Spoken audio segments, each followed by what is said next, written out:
calon presiden kita. 2024. Amin.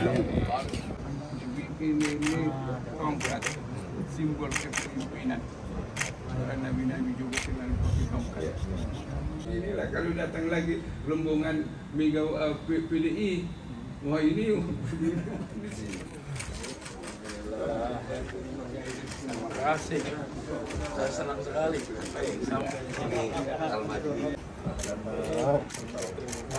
Masya Allah. Alhamdulillah. Ketemu ya tadi malam bicara. Tadi malam kita bicara. Alhamdulillah.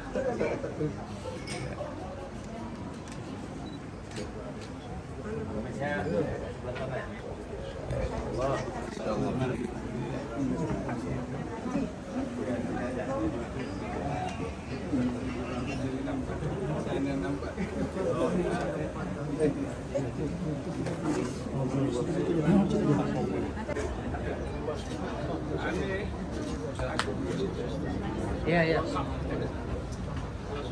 Masyarakatnya juga turun di sana, ya. Saya sampaikan ke sini.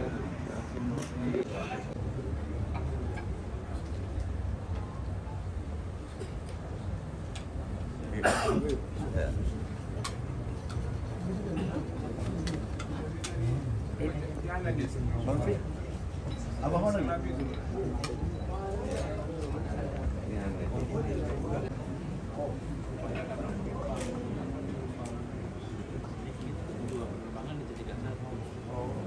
Dijadikan satu yang bukan diakhirkan. Kalau jamak awal, bukan akhir. Takdim. Takdim. Jadi sama mereka dijamak tapi dikumpulkan di awal.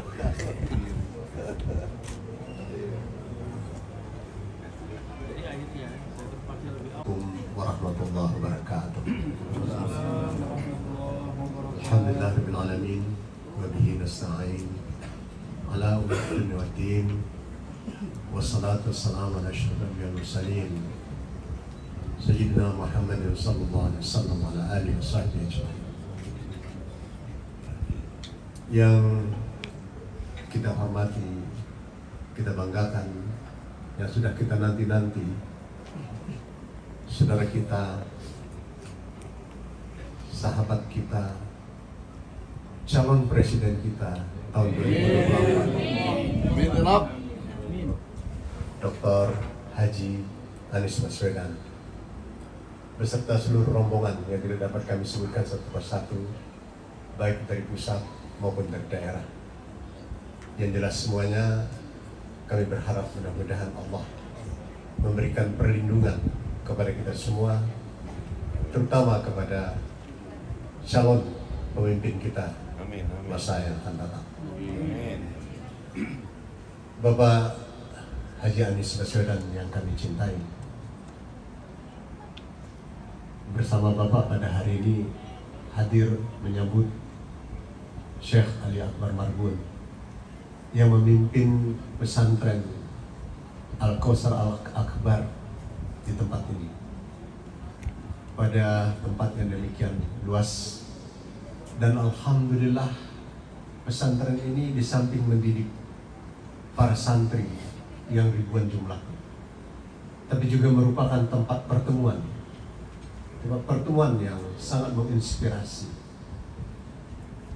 Tempat pertemuan itu pertama kami inilah teman-teman daripada beliau pada waktu-waktu tertentu berkumpul di sini. Beliau ini orang Batak, jadi maka kalau istilah Pak Rahul itu ada BTL, Batak tembak langsung. Kalau beliau punya sesuatu maksud tertentu, beliau akan sampaikan itu dengan tegas, dan kemudian ingin agar apa yang dia pikirkan itu, dia sampaikan itu dapat diaplikasikan di dalam kehidupan sehari-hari. Oleh sebab itu tidak heran kita melihat perkembangan daripada pesantren ini demikian pesat. Tetapi satu hal yang ingin saya sampaikan juga kepada Pak calon presiden kita, bahwa ini hampir merupakan tempat bermusyawarah para ulama, bahkan para pemimpin yang kadang-kadang tidak saja dari Muslim, tapi juga dari non-Muslim. Beliau ini terkenal sebagai ulama lintas agama. Sebentar-sebentar sini datang pendeta, pastor, dan berbagai sahabat-sahabat beliau yang berasal dari berbagai aneka ragam. Tidak terhitung lagi partai-partai yang sering datang kemari. Dan mudah-mudahan pada hari ini kehadiran Bapak juga menambah inspirasi bagi kami. Karena beliau sebagai inspirator kami, pada hari ini kedatangan Pak Anies Baswedan kepada kita semua tidak saja memberikan setawar sedingin bagi kehadirannya di Sumatera Utara yang mulai kemarin kita lihat semarak masyarakat yang menyambut beliau luar biasa, sangat sungguh-sungguh luar biasa. Bahkan sampai pada hari ini tadi beliau mengatakan kepada saya tidak menyangka di Kampung Babu Salam, kebetulan kampung saya, sambutan demikian rupa. Dan ini mudah-mudahan pertanda baik kepada kita semua bahwa insya Allah beliau akan sukses pada tahun 2024 menjadi presiden kita semua. Beliau ini tadi berbisik karena pesawatnya di cancel, biasa itu ke jamak takhir kata beliau ini, tapi ini digabungkan jadi jamak takdim yang seharusnya berangkat pukul 9, tapi ini harus berangkat pukul 7. Jadi beliau ini alhamdulillah bisa bersama-sama dengan kita dalam waktu yang singkat. Namun begitu, saya kira perlulah ada kata pengantar dari Tuan Syekh kita. Oh, langsung saja. Oh ya, nah, inilah salah satu BTL beliau saya katakan tadi. Jadi kalau kata beliau mengingat situasi seperti ini, langsung saja kita berharap agar ada wejangan-wejangan dan petuah dari calon pemimpin kita, Bapak Dr. Haji Anies Baswedan. Kami persilakan dengan segala hormat.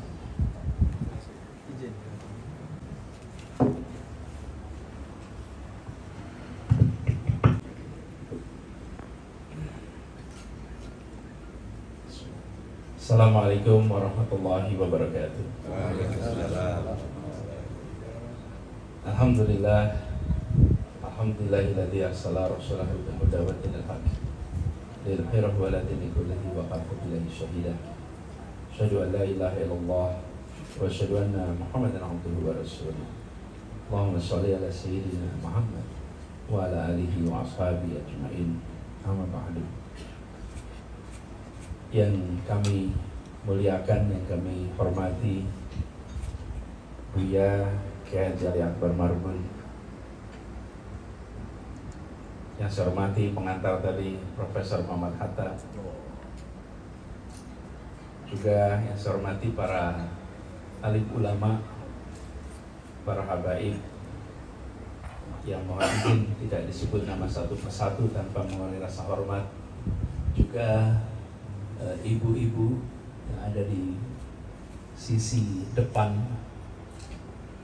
serta seluruh hadirin sekalian.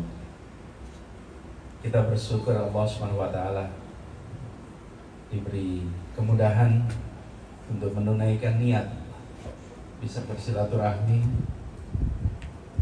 meneruskan rencana yang pernah kami ungkapkan saat berjumpa di Balikpapan sepekan yang lalu. Pada waktu itu Allah takdirkan kita bertemu di Balikpapan untuk masing-masing urusan yang berbeda, tapi ditakdirkan kita menginap di tempat yang sama. Dan waktu itu saya lapor dengan Buya insya Allah nanti tanggal 4 dan 5 akan ke Medan, dan mudah-mudahan Buya lagi di Medan sehingga bisa menuntaskan silaturahmi. Alhamdulillah. Kami datang beserta rombongan kecil. Saya didampingi oleh Bapak Iskandar di ujung sana, Ketua Nasdem DPW Sumatera Utara. Jadi Buya, Syekh Ali Akbar Marbun yang saya muliakan. Tujuan kami ke sini adalah untuk satu, bersilaturahmi. Yang kedua, melaporkan, karena pada saat kita jumpa di Jakarta, waktu itu saya masih bertugas di kantor gubernur. Saya mau lapor, alhamdulillah tugas itu telah selesai. Dan terima kasih atas kiriman doa yang selama ini diberikan, karena doa itulah yang sangat meringankan dalam kita menjalankan amanah. Allah berikan kepada kita, kepada kami di Jakarta, kemudahan, digerakkan orang-orang, dibalikkan hatinya sehingga kita bisa menjalankan amanat itu dengan baik. Itu satu. Yang kedua, melaporkan juga bahwa saya mendapatkan amanat baru menjelang tuntasnya amanat di Jakarta. Saya mendapatkan amanat yang tidak pernah saya mendaftar sebelumnya. Sebagaimana dulu ketika saya mendapatkan amanat di Jakarta, saya pun tidak pernah mendaftar sebelumnya. Saya mendapat amanat untuk menjadi calon presiden yang diusulkan oleh Partai Nasdem. Ini amanat besar. Karena itu kami berkunjung silaturahmi, ingin mohon diberikan doa. Sekaligus juga mohon kami diberikan nasihat. Berikan kepada kami bekal untuk bisa menjalani amanat ini dengan baik, dengan benar. Kemarin sempat juga kami bersilaturahmi dengan sebagian dari para ulama di Kota Medan, Sumatera Utara. Dan hari ini ada kesempatan di dari pagi Bagus Salam, kemudian hari ini dengan Buya Kiai Haji Ali Akbar Marbun. Kami berharap bisa mendapatkan bimbingan. Tugas yang diembankan ini tidak kecil, tapi mudah-mudahan bukan tugas yang berat. Kemarin saya sampaikan juga, besar kecil ada ukurannya. Kalau berat ringan itu soal perasaan. Bila ridho Allah mengiringi, insya Allah ringan. Bila ridho itu tidak ada, apapun akan terasa berat. Karena itu kami berharap mudah-mudahan lewat majelis yang mulia ini kami bisa mendapatkan bimbingan itu. Dan ini adalah perjalanan kami pertama semenjak diamanati menjadi calon. Pertama datang kemana? Datang ke Kota Medan. Jadi datang ke Kota Medan. Pertama itu biasanya tidak ada duanya, tidak ada duanya, karena tidak ada pertama yang kedua kalinya. Kalau pertama itu sekali. Kalau paling besar mungkin di masa depan ada yang lebih besar lagi. Kalau paling tinggi mungkin ada yang lebih tinggi lagi. Tapi kalau pertama itu tidak bisa ada dua kalinya. Ya, hanya sekali yang pertama itu. Jadi ini pertama di Medan. Dan saya terus terang terharu sekali kemarin ketika keluar dari bandara sampai di kota, juga pada siang pada saat di Masjid Raya, pada saat jumpa para alim ulama, juga ketika bersama-sama di halaman Istana Maimun, betapa gelora dari masyarakat Sumatera Utara, masyarakat Medan yang menggaungkan keinginan perubahan itu luar biasa kuat. Ini bukan tentang satu orang, ini adalah tentang keinginan kita untuk Indonesia lebih baik. Ini keinginan kita untuk perubahan, dan terasa sekali bahwa di Sumatera Utara aspirasi itu sangat kuat. Mudah-mudahan kita bisa mengemban itu sebagai misi. Amin, amin. Dan kami garis bawahi bahwa amanat ini tidak dipandang sebagai sebuah target, sebagai sebuah cita-cita, bukan. Ini bukan cita-cita, ini bukan target. Ini adalah misi. Kalau target, cita-cita itu untuk diraih. Jadi kalau orang membawa target, dia mau meraih sesuatu. Tapi kalau membawa misi, itu untuk dilaksanakan. Misi itu beda. Misi itu diemban, dipanggul, dibawa sebagai sebuah tanggung jawab untuk dilaksanakan. Saya melihat apa yang diembankan di Jakarta kemarin sebagai misi, bukan sebagai target yang untuk diraih. Karena itu kalau ada yang menyampaikan semoga cita-cita tercapai, ini bukan soal cita-cita, ini adalah soal membawa misi. Dan misinya apa? Seperti juga kemarin di Jakarta, Pak Yai, misinya adalah ingin bisa kontribusi untuk menghadirkan perasaan keadilan bagi semua. Keadilan itulah yang kemarin menjadi fokus kami di Jakarta. Satu kata kunci saja, keadilan untuk berbagai aspek. Itu juga yang ingin kita sama-sama lakukan. Tadi pagi ketika berjalan ke Langkat, terasa betul apa yang selama ini kita bicarakan. Apa itu? Bahwa ketimpangan antar wilayah itu nyata. Ketimpangan antar negara hari ini menipis, sudah mulai makin kecil ketimpangannya. Contohnya Indonesia sudah termasuk 20 negara terbesar ekonominya di dunia. Itu menunjukkan bahwa Indonesia sudah masuk di dalam kategori negara ekonomi kuat. Ketimpangan antar negara sudah menipis. Tetapi ketimpangan di dalam negara melebar. Dan ketimpangan di dalam kota melebar. Jakarta dibandingkan dengan Tokyo, dibandingkan dengan Singapura, dibandingkan dengan kota-kota besar dunia, sekarang hampir setara. Tapi ketimpangan di dalam Jakarta itu melebar. Sama juga dengan Indonesia. Nah, itulah yang menjadi misi utama. Ketika kita mendapatkan amanat di Jakarta, misi utamanya adalah membesarkan yang kecil tanpa mengecilkan yang besar. Tapi yang kecil jangan terus-menerus kecil, yang kecil harus membesar. Begitu juga nanti ke depan. Jadi mohon yang saya sangat hormati berkenan untuk memberikan kepada kami doa restunya dan juga bimbingan, arahan, nasihat, sehingga kami yang sedang menjalankan amanat ini insya Allah bisa menjalani dengan jalan yang lempang. Jalan sebagaimana orang-orang sebelum kita diamanati untuk melewati rute yang seperti ini. Mungkin demikian yang bisa saya sampaikan sebagai pengantar, Prof. Muhammad Hatta. Saya sampaikan terima kasih, kurang lebih mohon dimaafkan. Wallahu muwaffiq ila aqwamit thoriq. Assalamualaikum warahmatullahi wabarakatuh.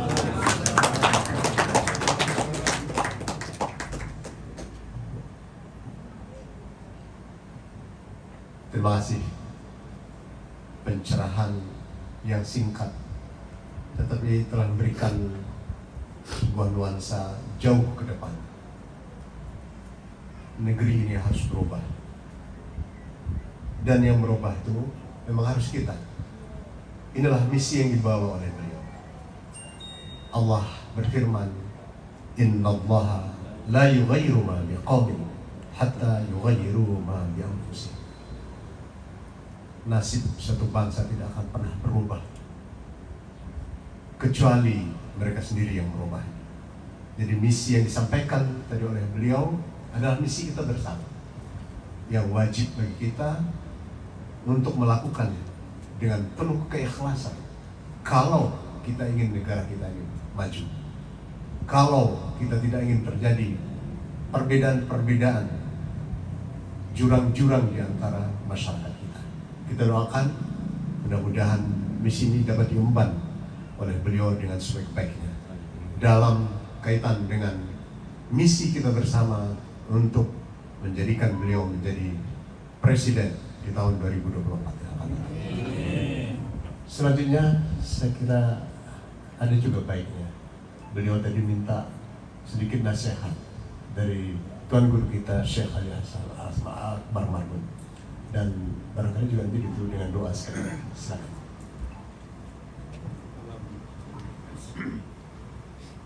Bismillah, alhamdulillah, wassalatu wassalamu ala rasulul amin wa ala alihi wa sahbihi ajma'in. Dan wa sahlan wa marhaba. Selamat datang Pak Anies Baswedan, Presiden akan datang, insyaallah. Kami sangat berbahagia Bapak sudah sampai kemari. Ini Bapak di sini Pak Profesor Pak Hatta, saya berkesan saya didatangi di tempat Habib Hilal. Yang pertama saya di tempat Ketua Umum Nahdlatul Ulama berdua, dikasih tahu ada Wali Akbar di sini katanya. Terus datang beliau untuk media saya, terima kasih berkesan. Gubernur DKI datang menjumpai saya di tempat saya menginap, dan seminggu yang lewat dan tidak disangka-sangka ada pertemuan gubernur se-Indonesia, pergantian ketua gubernur karena Pak Anies tidak lagi jadi gubernur, maka dibikin pertemuan di Kalimantan Timur. Nah, jadi yang menggantikannya gubernur Kalimantan Timur ya Pak Sudah. Di situ kami kita tidak disangka-sangka pertemuan, dan di situ kami juga, dan beliau membilangkan saya mau ke Medan. Jadi alhamdulillah Pak Anies, sebetulnya ini kalau jam 5 ramai ini karena dibilangkan jam 5. Tapi alhamdulillah biarpun tidak begitu ramai, tapi penting ramai sekali. Iya, lebih bilangan 5 lah. Terima kasih Pak Anies, apa yang kita harapkan tadi dan harapan masyarakat, mudah-mudahan cita-cita kita ini dikabulkan Allah Ta'ala, semoga Bapak jadi nanti menjadi pemimpin di Republik ini akan datang. Amin. Saya tidak menyampaikan banyak nasihat Bapak yang sudah menasihati di DKI Jakarta, cuma itu saya sampaikan innama a'malu binniyat wa innama likulli amrin ma nawa. Semua niat pekerjaan itu dan apa yang kita niatkan itu akan diridhoi Allah Ta'ala. Amin. Saya sampaikan.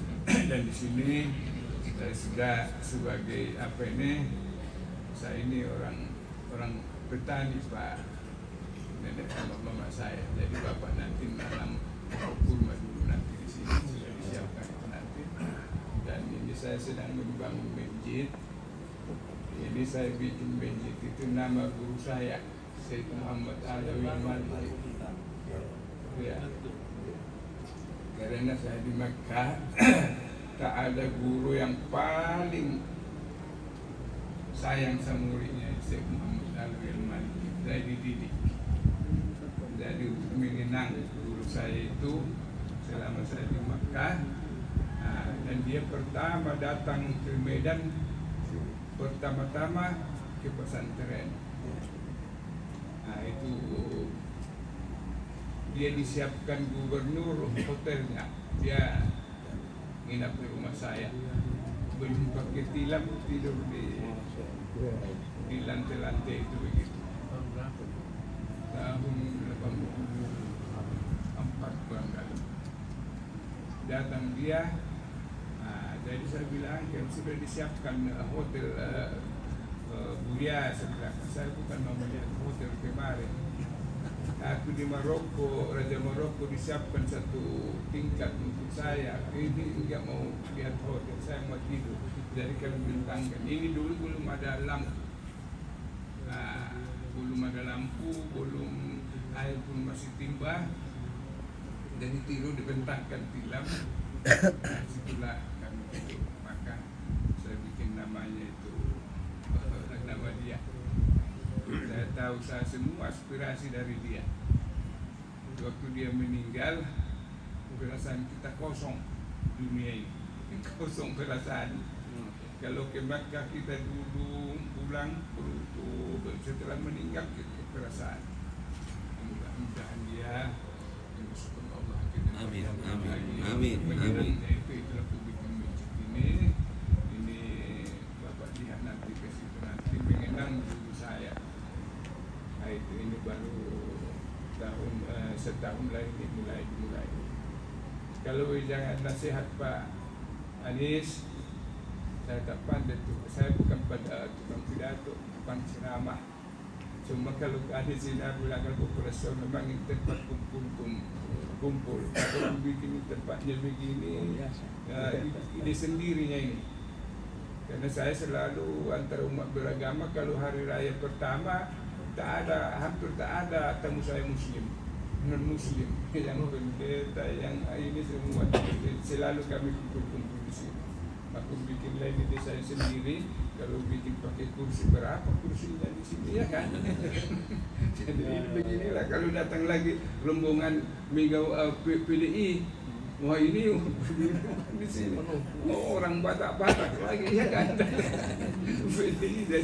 Ini bilangan makin bikin lah itu. Nah, kalau datang lagi kawan-kawan nanti habaib dari Condet, kadang-kadang tidur di lantai. Semuanya. Iya. Ngomongnya satu bis. Iya di sini nanti kayak begitu. Tadi Habib Hasan kirim salam. Iya Habib Salam berangkat juga dia. Tadi siang ya. Iya tadi siang sehingga dia kemarin tadi. Jadi sini kumpul yang Batak-Batak jadi, yang Arab jadi, yang ini. Kalau Batak-Batak dia inilah yang Muslim dan Muslim. Nah itu Pak Anies, mudah-mudahan ini memang yang pertama tak ada, tapi inilah iya. Jadi terima kasih Pak Anies udah kemari menjadi aspirasi bagaimana cintanya orang Sumatera Utara sama Bapak. Kalau kasih tahu ini nanti kalau tunggu jam 5 rambut tapi syukurlah sudah demikian. Jadi terima kasih. Cuma ini ada kalau orang Batak bilang ada ulos. Ulos itu tak bisa dibahasakan dengan lain ulos. Tanda kehormatan kepada tamu-tamunya, tanda persahabatan. Ini Bapak dulu. Nah, selamat majuan sedikit. Tadi pikir sebelah. Mau patah. Iya.